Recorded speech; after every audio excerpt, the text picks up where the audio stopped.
Next topic है bond parameter. Bond parameter या bond character. Bond parameter या bond character. इस समझिए बॉन्ड पैरामीटर या बॉन्ड कैरेक्टर में क्या क्या आते हैं। कोवैलेंट बॉन्ड के जो होते हैं इसकी हम स्टडी कर रहे हैं। इसमें कोवैलेंट बॉन्ड के बॉन्ड पैरामीटर या बॉन्ड कैरेक्टर के बारे में हम यहाँ पे स्टडी कर रहे हैं। जो बॉन्ड पैरामीटर या बॉन्ड कैरेक्टर क्या होते हैं। फर्स्ट पॉइंट इसमें है बॉन्ड लेंथ। जो what is the bond length.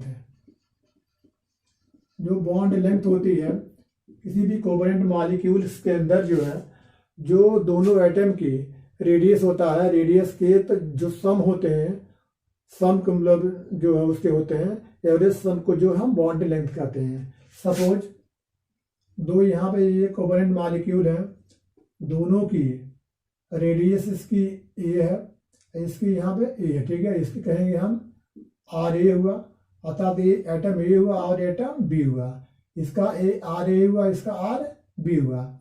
इस प्रकार से जो इसकी बॉन्ड लेंथ होगी, जो बॉन्ड लेंथ इसकी निकालेंगे तो दोनों की रेडियस का एवरेज है R A plus R B हुआ, ठीक है। यही होता है जो बॉन्ड लेंथ होती है। इसको हम पिकोमीटर में हम काउंट करते हैं। 1 पिकोमीटर इक्वल टू होता है 10⁻⁻12 मीटर की, ठीक है। इतनी इसकी वैल्यू होती है। 1 पिकोमीटर इक्वल टू 10⁻⁻12 मीटर की होती है। इस पिकोमीटर में ही छोटी यूनिट होती है जिसमें हम एटम के रेडियस इत्यादि को हम काउंट करते हैं। अब समझिए जो बॉन्ड लेंथ होती है, ये कार्बन कार्बन ट्रिपल बॉन्ड के बीच में जो इसकी बॉन्ड लेंथ होती है 120 पिकोमीटर की होती है। और कार्बन कार्बन डबल बॉन्ड जो होता है इसके अंदर जो है 134 पिकोमीटर होती है। और कार्बन कार्बन जो सिंगल बॉन्ड होते हैं इसके अंदर जो है 154 पिकोमीटर की होती है। अर्थात ये बॉन्ड लेंथ होती है। जितने नंबर आप बॉन्ड बढ़ते जाते हैं उतने क्या उसकी जो है बॉन्ड लेंथ छोटी होती जाती है। इसके अकॉर्डिंग मीन्स हुआ जितने एटम के अंदर बॉन्ड लेंथ अधिक होते हैं, बॉन्ड लेंथ अधिक होते हैं, उनमें जो है नंबर ऑफ बॉन्ड कम होते हैं, ठीक है। इसमें देखो कार्बन कार्बन ट्रिपल बॉन्ड है, इसकी बॉन्ड लेंथ 120 पिकोमीटर हो गया। इसका मतलब क्या हुआ, इसका बॉन्ड लेंथ कम है क्योंकि इसमें 3 बॉन्ड है। इस प्रकार से जो कोवैलेंट बॉन्ड के अंदर जो है हम बॉन्ड लेंथ को हम काउंट कर लेते हैं। सेकेंड है ये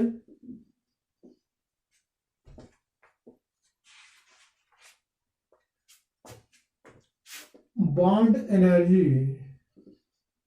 बॉन्ड एनर्जी या बॉन्ड स्ट्रेंथ का, या बॉन्ड स्ट्रेंथ। समझो कोई भी कोवैलेंट बॉन्ड है, जो उसकी बॉन्ड स्ट्रेंथ होती है, एक उस बॉन्ड को ब्रेक करने में कितने अमाउंट ऑफ में एनर्जी चाहिए, अर्थात the minimum amount of energy required to break a covalent bond in a molecule, ठीक है। एक मॉलिक्यूल के अंदर जो है कोवैलेंट बॉन्ड को ब्रेक करने में कितने अमाउंट में एनर्जी चाहिए, उसे हम जो है बॉन्ड एनर्जी या बॉन्ड स्ट्रेंथ कहते हैं।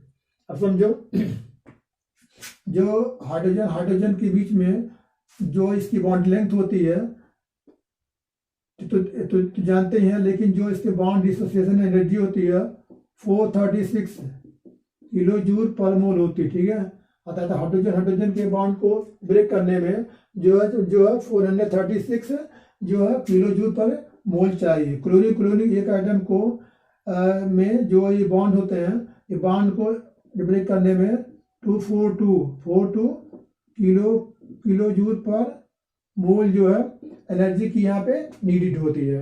इसका मतलब ये हुआ कि समझिए जो यहाँ पे जितने नंबर आप में बॉन्ड ज़्यादा होते हैं उसको ब्रेक करने में एनर्जी की नीड क्या होती है, अधिक होती है। क्योंकि यहाँ 3 बॉन्ड है, 3 बॉन्ड को तोड़ने में जो अधिक अमाउंट में एनर्जी चाहिए। इस कारण minimum the bond length greater the bond energy. इसका मतलब क्या हुआ, मिनिमम या लिख सकते हैं shorter bond length, shorter bond length greater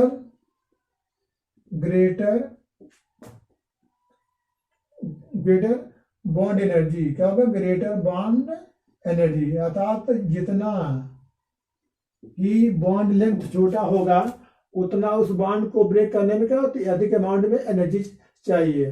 क्योंकि ये छोटा बॉन्ड है तो छोटे बॉन्ड में इसमें 3 बॉन्ड है, इसको ब्रेक करने में क्या होगा, अधिक अमाउंट में एनर्जी चाहिए। अर्थात क्या है, ये दूसरे के ये अपोजिट होते हैं। छोटा बॉन्ड होगा तो अधिक एनर्जी चाहिए। अब ये अधिक, ये बड़ा बॉन्ड है, इसको ब्रेक करने में क्या कम अमाउंट में एनर्जी चाहिए। तो ठीक है, तो हम कर सकते हैं इस प्रकार से, carbon carbon carbon triple bond, और फिर कार्बन कार्बन डबल बॉन्ड, फिर कार्बन कार्बन सिंगल बॉन्ड में जो एनर्जी इंक्रीजिंग ऑर्डर में है, इंक्रीजिंग एन एनर्जी, ठीक है,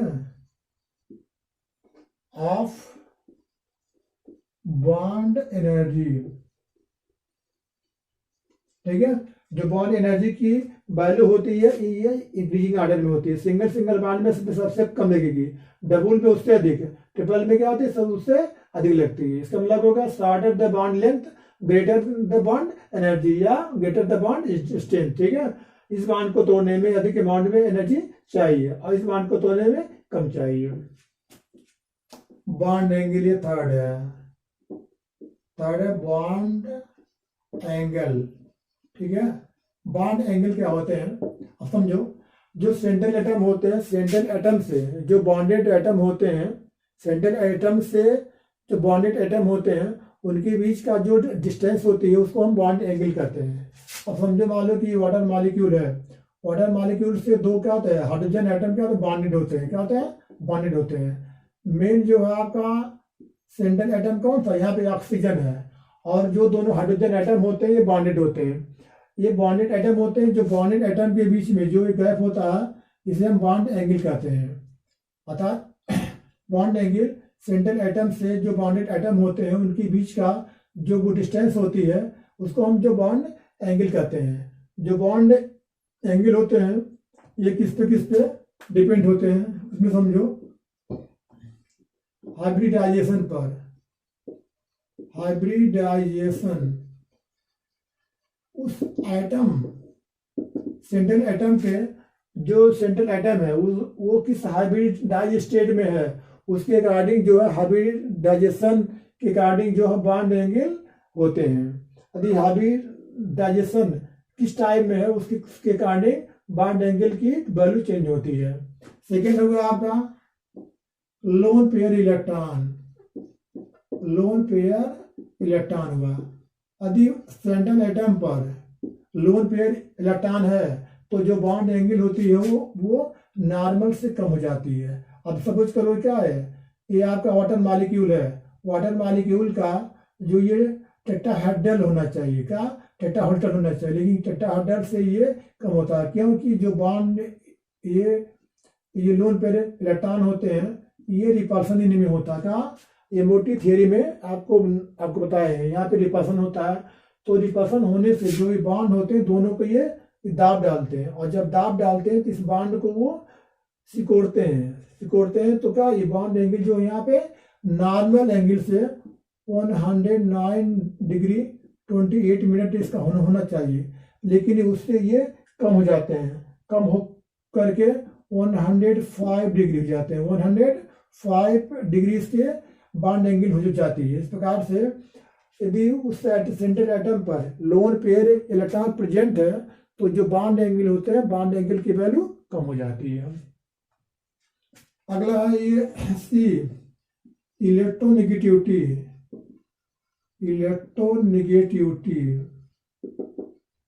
समझो, जो सेंट्रल एटम है, सेंट्रल एटम की यदि इलेक्ट्रोनेगेटिविटी की वैल्यू कम होती है तो जो उसके बॉन्ड एंगल होते हैं बॉन्ड एंगल की वैल्यू भी कम हो जाती है। इसलिए तो जो बॉन्ड एंगल होते हैं हाइब्रिडाइजेशन पर लोन पे इलेक्ट्रॉन पर और इलेक्ट्रोनेगेटिविटी पर ये डिपेंडेंट होते हैं। इस प्रकार से बॉन्ड एंगल को जो है हम तीनों के वैल्यू पर डिपेंड होते हैं, ठीक है।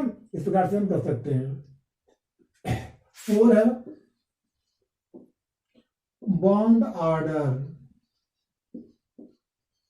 देखो बॉन्ड ऑर्डर, मॉलिक्यूल जो बना है कोवलेंट, उस कोवलेंट मॉलिक्यूल्स के अंदर कितने कोवलेंट बॉन्ड है या उसके कितने शेयर पेयर इलेक्ट्रॉन्स हैं, ठीक है, उसके अकॉर्डिंग जो है हम बॉन्ड ऑर्डर को हम कैलकुलेट कर सकते हैं। जैसे अब सुनो आप, हाइड्रोजन ये सिंगल बॉन्ड है, या तो हम इसको इस प्रकार से भी लिख सकते हैं, इस प्रकार से भी लिख सकते हैं। तो इसके क्या जो बॉन्ड ऑर्डर होंगे यहाँ पे इसके 1 हो जाएंगे।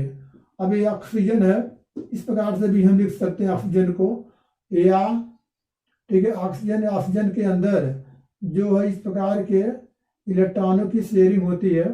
यहाँ पे क्या है 2 पेयर यहाँ पे इलेक्ट्रॉन है, तो जो इसकी बीयू होगा बॉन्ड ऑर्डर कितना हो, इसका 2 होगा। अभी नाइट्रोजन समझो, नाइट्रोजन का मॉलिक्यूल है, इसके अंदर 3 इलेक्ट्रॉन की जो शेयरिंग होती है, 3 इलेक्ट्रॉन जो दोनों एटम क्या करते हैं, इन्वॉल्व करते हैं। उस कंडीशन में जो इसकी बॉन्ड ऑर्डर कितने हो जाएंगे, यहाँ पे बॉन्ड ऑर्डर इसका 3 हो गया, ठीक है। इस प्रकार से मॉलिक्यूल्स के अंदर जो बॉन्ड ऑर्डर जो होते हैं उसमें कितने कोवलेंट बॉन्ड है या शेयर्ड पेयर इलेक्ट्रॉन है, ठीक है, उन्हीं को जो हम बॉन्ड ऑर्डर करते हैं। ये टॉपिक आपका खत्म हो गया।